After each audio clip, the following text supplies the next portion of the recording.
ए सुनत है रे। ए अरे एक लोटा पानी ले आओ, पानी उनी खेती बाड़ी में से लौट के आओ, पानी उनी ना दे के मन कहा तोहार जब देखा तब मुँह फुला के बैठी रहा तू। ए सुनात ना रे। हाँ जी लावत थी। हाँ जी लावत है, कैसे मुँह उड़माए है, क्या बात बताओ। सुनी तोहर माई और बहनी रोज हमरा से झगड़ा करेली। तो झगड़ा कह रहे तो ये भी दे मुँह फुला के बैठी है वो। कुल हमारे माई ने और बहनी ने बेजा हवा। तो का आज हम बतावत है, रुक तो बताई हम बात है जी। तो का मार के एकदम खत्म कर दे, तब तक पूरी जिंदगी सुकून से जिए एकदम हम। कुलदीपवा पहले अब बच्चे सब मार के का एकदम जलाए दे, एकदम फूंक दे, जर जाए आज। नहीं जी। सुनो का कहा है। सेनुरा का लजिया रखाया गया हमें नजारा।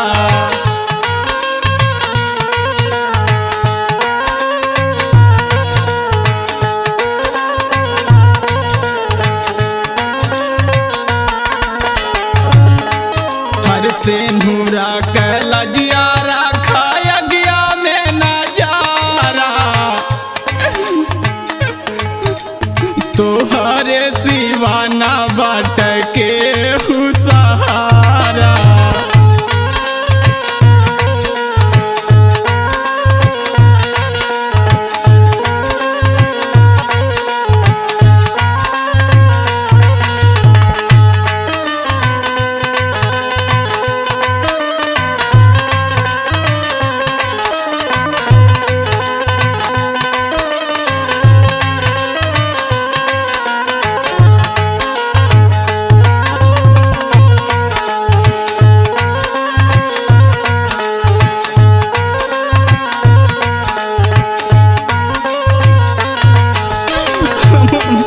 मत मारी हमरा के।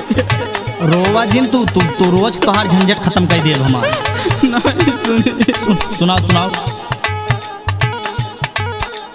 सातोरे बचनिया रजऊ गैला तू भुलाई।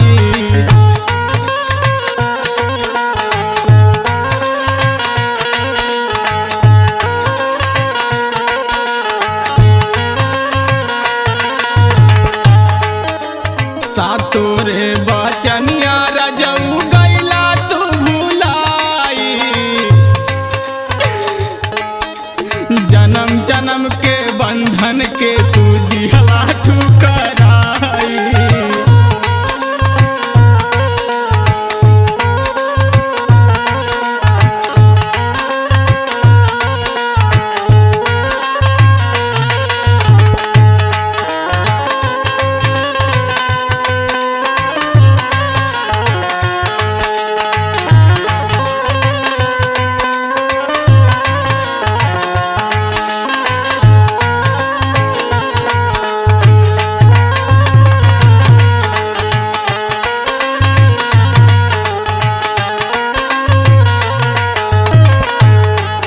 अगर अपन जान के बचाओ चाह तो तुरंत भाग, हमारे घर छोड़ तुरंत भाग जाए। एकदम बहुत जब से शादी के क्या तब से तोर नाटक हम देखा था।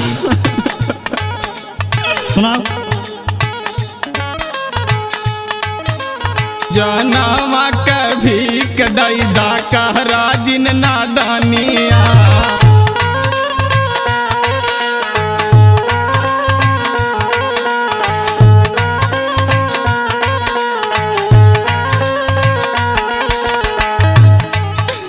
जनावा के भी खदैदा कारा जिन नादानिया। जीवन भर हम बन के रहब तोहर नौकरानिया।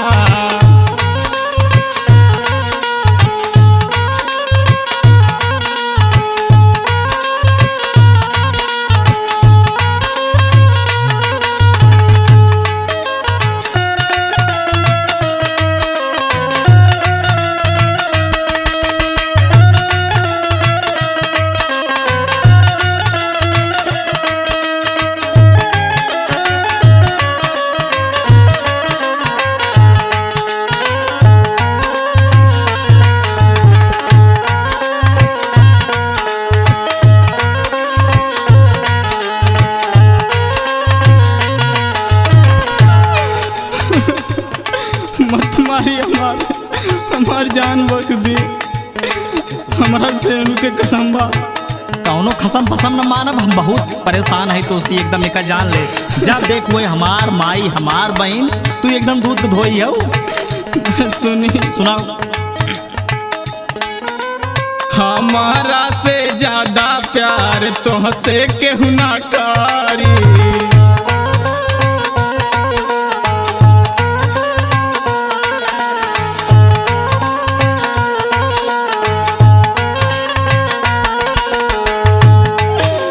हमारा से ज्यादा प्यार तुमसे केहू ना करी।